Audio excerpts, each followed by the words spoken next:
Hello everyone, my name is Abhishek Singh, you are watching 65 programmer. इस video में हम देखने वाले एसिंक्रोनस प्रोग्रामिंग। अगर एग्जीक्यूशन कॉन्टेक्स्ट की वीडियो देखी है जो कि लास्ट वीडियो थी, उस पर बताया था जावास्क्रिप्ट का सिंगल थ्रेड सिंक्रोनस लैंग्वेज। इसमें हम उसका डिफॉल्ट बिहेवियर चेंज करके देखने वाले हैं what is asynchronous and how to do asynchronous. So बिना टाइम वेस्ट की सीधा वीडियो स्टार्ट करते हैं, चलते हैं स्क्रीन पे। 3, 2, 1 start. Okay, so if you remember, मैंने एग्जीक्यूशन कॉन्टेक्स्ट वाली वीडियो में बताया था JavaScript is a single threaded synchronous language, और उसका मतलब बताया था मैंने लाइन बाय लाइन एग्जीक्यूट होती है। और सिंक्रोनस का मतलब है एक टाइम पे एक ही लाइन एग्जीक्यूट होती है, मतलब मल्टीटास्किंग नहीं है जावास्क्रिप्ट। और एसिंक्रोनस क्या है? सिंक्रोनस का जस्ट ऑपोजिट, मतलब मल्टीटास्किंग। इन शॉर्ट में अगर बताऊँ तो कि हम कई सारे काम एक साथ कर सकते हैं। इसको समझने के लिए एक रियल वर्ल्ड एग्जांपल लेते हैं। इमेजिन तुम एक डिपार्टमेंटल स्टोर गए हो, ठीक है, ये डिपार्टमेंटल स्टोर पे गए हो तुम, एंड यहाँ पे तुम्हारे आगे पहले से ही इंसान है जो अपना बिल करवा रहा है। अब उसने पेमेंट किया बिटकॉइन से, एंड बिटकॉइन के साथ प्रॉब्लम है कि वो लेता है एटलीस्ट 10 मिनट ट्रांजेक्शन में। सो एक ट्रांजेक्शन बिटकॉइन से करो तो 10 मिनट लगते हैं। सो तुम्हारे से पहले जो आदमी खड़ा है उसने पेमेंट कर दिया है, तो जो कैशियर है इसे 10 मिनट लगेंगे कन्फर्मेशन में ना। तब तक इसने क्या करा, इसने जो टैब खुल रहा था इसकी स्क्रीन पे जिसमें पहले वाले बंदे की पेमेंट हो रही थी, वहाँ पे लिखा रहा वेटिंग 10 मिनट्स। तो इसने आगे किसी और की पेमेंट ही नहीं करी कि पहले इनका होएगा 10 मिनट, उसके बाद जाके अगला किसी का नंबर आएगा। सो ये हो गया सिंक्रोनस बेसिकली, कि पहले जो खड़ा है सामने उसी की पेमेंट होगी, राइट। और भले ही 10 मिनट वेट दिखा रहा हो पर कोई बात नहीं, इसी की होगी। ये होगा सिंक्रोनस, और जो कि कितना घटिया सिनेरियो होगा ऑब्वियसली। अब एसिंक्रोनस की बात करें तो ऑन दी अदर हैंड यहीं पे क्या करता वो कि ठीक है 10 मिनट वेट हो रहा है, होने दो। इसने उस टैब को ऐसे रखा, उसके अलावा एक और टैब खोल लिया साइड में जिसमें कि वो तुम्हारी बिलिंग कर रहा है। सो ऑब्वियसली वो ज़्यादा बेटर है कि जब फर्स्ट वाला जो टैब है उसमें 10 मिनट का वेट लिखा रहा तो होने दो, साइड में उसने दूसरा टैब खोल लिया और उसमें वो तुम्हारी बिलिंग करने लग गया। जो 10 मिनट वाला टाइम है वो होता रहेगा जब होएगा, पर तुम्हारी करो पहले, तुम अवेलेबल हो तो ऑब्वियसली। सो ये हो गया एसिंक्रोनस एग्जांपल। अगर मैं एक और एग्जांपल लूँ तो हम सब ने अपने सिस्टम में फाइल ट्रांसफ़र करी होती है अपने कंप्यूटर में। सो इमेजिन एक गेम है GTA 5 जो कि ऑलमोस्ट 50 GB का है, राइट। तुमने एक कॉपी पे लगा दिया GTA 5 ना, कॉपी पे लग गया, और उसके अलावा एक गाना है 10 MB का, वो भी तुम्हें उस सॉन्ग को कॉपी पे लगाना है। सो कंडीशन हो गई मान लो ऐसी कि जब तक 50 GB का गेम पूरा कॉपी नहीं होता दूसरा गाना कॉपी होना स्टार्ट ही नहीं हुआ। तो ये भी अगेन घटिया सिनेरियो होगा, क्योंकि 50 GB जब तक कॉपी नहीं करोगे, जब तक वो पूरा ना हो जाए, जब तक तुम अपना 10 MB का सॉन्ग नहीं कर सकते। तो यहाँ ये केस भी सिंक्रोनस है, और असली कंप्यूटर में सिंक्रोनसली वर्क होता है ऑब्वियसली।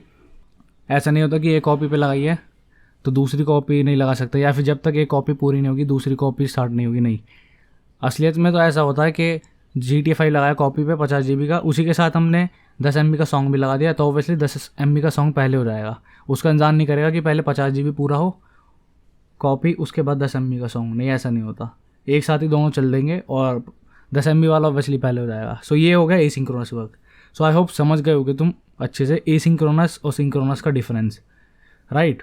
मैंने एक फ़ोटो रखी है, इस फोटो अगर और तुम ध्यान से देखो यहाँ भी लिखा है, देखो सिंक्रोनस या एसिंक्रोनस, और यहाँ प्रोसेस है, प्रोसेस भी है, बेसिकली इन्हें फंक्शन मान सकते हो तुम।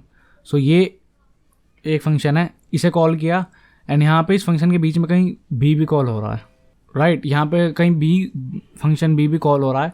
सो यहाँ पे क्या हुआ कि जैसे ही कॉल हुआ, सिंक्रोनस की बात हो रही है, बी कॉल हुआ, सो बी के रिस्पॉन्स के लिए यहाँ पॉज हो गया फंक्शन। इतने में ये खाली पड़ा था, इसने कुछ नहीं किया। बी ने जब कुछ रिटर्न दे दिया, रेस्पॉन्स दे दिया, उसके बाद ए वापस कंटिन्यू हुआ। ये हो गया सिंक्रोनस। एसिंक्रोनस की बात करें सो यहाँ बी अगेन यहाँ कॉल हुआ, लेकिन ए ने अपना काम करना बंद नहीं किया। जो काम था आगे का एग्जीक्यूशन था वो होता रहा, on the other hand side में बी भी होता रहा। सो पैरेलली होती रही दोनों प्रोसेसिंग, एंड उसके बाद जब बी का रिस्पॉन्स आया तो वो भी ए को मिले वापस, लेकिन उससे पहले जब तक रिस्पॉन्स नहीं मिला था बी ने अपना वर्क कंटिन्यू रखा, पॉज नहीं हुआ। तो ये हो गया एसिंक्रोनस। आई होप एकदम क्लियरली समझ में आया होगा एसिंक्रोनस और सिंक्रोनस का डिफरेंस। या नाउ हम एसिंक्रोनस बना सकते हैं जावास्क्रिप्ट को, कुछ तरीके हमारे पास, जो कि है जो कि हैं ये 3 तरीके, call back, promise and async await. And आगे एक एक टॉपिक पे वीडियो आएगी डेफिनेटली, एक अलग ही वीडियो डिमांड करती है, कॉल बैक की अलग, प्रॉमिस की अलग और एसिंक अवेट की अलग, राइट। सो अभी एसिंक्रोनस को अच्छे से और समझाता हूँ मैं। उसके लिए एक कॉल बैक फंक्शन का एक बहुत अच्छा एग्जांपल देखने वाला है जो तुमने डेफिनेटली पढ़ रखा है अभी तक। यहाँ देखो मैंने एक एग्जांपल 1 लिखा हुआ है, ये सिंक्रोनस का एग्जांपल है। यहाँ क्या हो रहा है, ये एक फंक्शन है एग्जांपल 1 जिसमें पैरामीटर आ रहा है नेम। अगर नहीं भेज रहे तो बाय डिफ़ॉल्ट अभी है, इसको हटा के चाहे यहाँ से भेजो, डजंट मैटर। सो ये क्या करता है, रिटर्न करता है WhatsApp I am name, and उसके बाद कंसोल लॉग, यहाँ पे रिजल्ट को मिल जाता है नेम एंड देन प्रिंट हो जाता है। सो अगर मैं सेव करके दिखाऊँ सो सिंपली क्या होगा, कुछ नहीं, बस ये लिखा रहेगा यहाँ पे नेम की जगह, बस अभी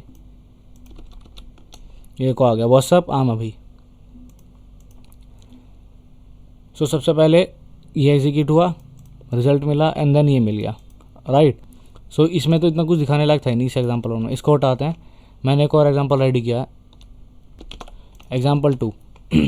ये बेसिकली क्या करता है, ये एक फंक्शन है जो कि रिटर्न नहीं करता, ये उल्टा प्रिंट कर देता है। और मैंने इस फंक्शन को कॉल कर दिया। सो जहाँ ये कॉल हुआ इस मोमेंट पे ये प्रिंट हो जाना चाहिए एंड उसके बाद कंसोल लॉग लास्ट लाइन। तो ऑब्वियसली तुम्हें पता है रिजल्ट क्या आएगा, यहाँ अभी आया हुआ है बाय डिफ़ॉल्ट पैरामीटर अभी। सो यहाँ लिखा होगा अभी कॉलन और जो भी मैच डॉट रैंडम से रैंडम नंबर मिला है वो। सो अभी कॉलन कुछ भी ऐसे ही रैंडम 0.2 या कुछ भी ऐसे, और यहाँ स्पेस होगा क्योंकि यहाँ स्पेस है। सो इस टाइप का कुछ प्रिंट होगा एंड उसके बाद लास्ट लाइन। सेव करते हैं, देखते हैं एग्जैक्टली ये देखो, ये रिफ्रेश करूँगा, पहले कुछ नया उसके बाद लास्ट लाइन, ठीक है। सो पहले ये प्रिंट हो रहा है, उसके बाद नीचे का प्रिंट हो रहा है सिंक्रोनस वे। अब तुम्हें लग रहा होगा ऐसी तो होगा, पर अभी तो इसने छोटी सी चीज़ है इसलिए जल्दी प्रिंट हो गया। बट अगर मैं लूप लगा दूँ बहुत बड़ा, लेट्स इसको कट करते हैं, फॉर लूप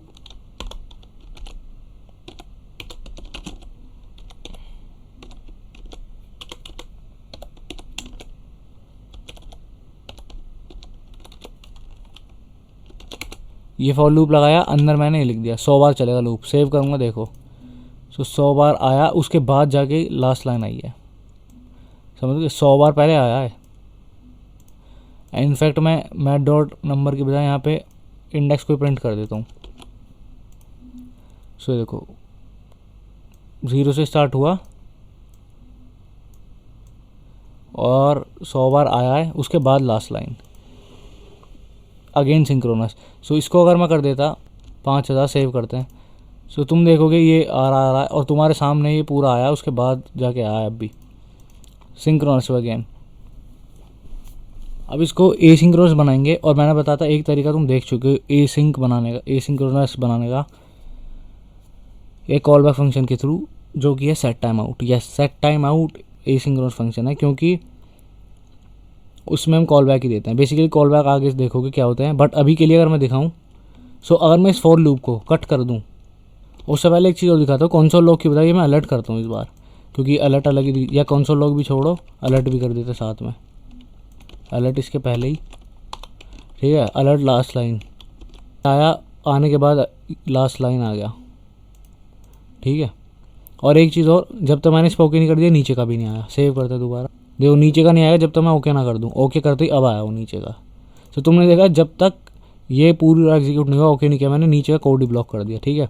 सो यहाँ मैं क्या करूँगा, अगर मैं फंक्शन में कुछ ना देता तब तो इंस्टेंटली आ जाता ये, सेव आ गया, क्योंकि सीधा यही होना है सबसे पहली चीज़। लेकिन नीचे का भी ब्लॉक है, कंसोल में कुछ नहीं आया, अब ब्लॉक ही रहेगा जब तक मैं इसको ख़त्म ना कर दूँ। ओके, अब नीचे पहुँचा है, ठीक है। सो सबसे पहले ये फॉर लूप को मैंने कट किया, अंदर लगाऊंगा सेट टाइम आउट,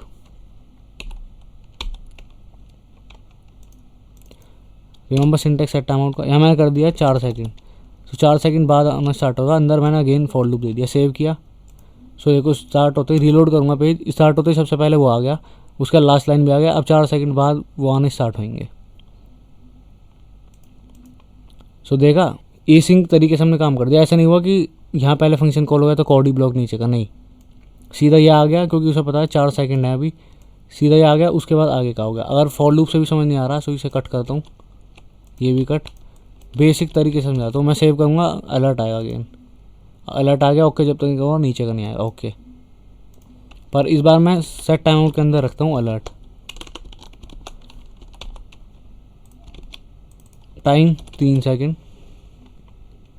तो अब मैं इसको सेव करूँगा तो ऐसा नहीं होगा कि जब तक अलर्ट ना जाए कोड ब्लॉक, सीधा याद आएगा क्योंकि उसे पता 3 सेकंड लगना। सेव करूँगा, लास्ट लाइन प्रिंट हो चुका है एंड अब जाके लास्ट लाइन यहाँ अलर्ट में आया। सो इस तरीके से सिंक्रोनस काम करता है, इस तरीके से एसिंक्रोनस काम करता है। अभी जो हमने सेट टाइम आउट के हेल्प से देखा ये था एसिंक्रोनस पे। ऐसा नहीं हुआ कि इसकी वजह से कोड ब्लॉक हो गया कि जब पहले अलर्ट आएगा जब ही, नहीं, इसे पता 3 सेकंड है तो आगे का इसने कंटिन्यू कर दिया। सो ये आगे आने वाली वीडियोज़ में हम देखने वाले हैं कॉल बैक एंड उसके बाद promise then async await. And believe me ये बहुत ज़्यादा इंपॉर्टेंट टॉपिक है। सो मेक श्योर कि कंटिन्यू देखो इस प्लेलिस्ट को एंड थैंक्स फॉर वॉचिंग। अगर वीडियो अच्छी लगी हो तो कमेंट कर देना क्या अच्छा लगा, क्या बुरा लगा and give this video big thumbs up. Insta पे फॉलो नहीं करो तो डेफिनेटली करो। Thanks for watching.